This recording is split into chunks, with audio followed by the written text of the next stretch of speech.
City আদালত আজ যে রায় ঘোষণা করেছে, এ রায়কে বাংলার জনগণ প্রত্যাখ্যান করে।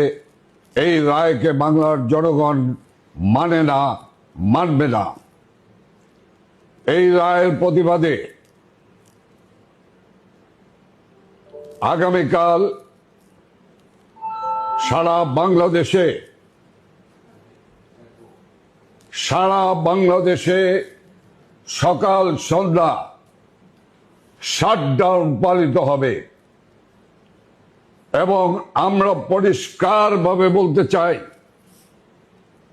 আমাদের এই সংগ্রাম অবৈধ ইউনূস সরকার যতক্ষণ পর্যন্ত না স্টেপ ডাউন না হবে, ততক্ষণ পর্যন্ত আমাদের সংগ্রাম, আমাদের লড়াই আরো তীব্র থেকে তীব্রতর হবে।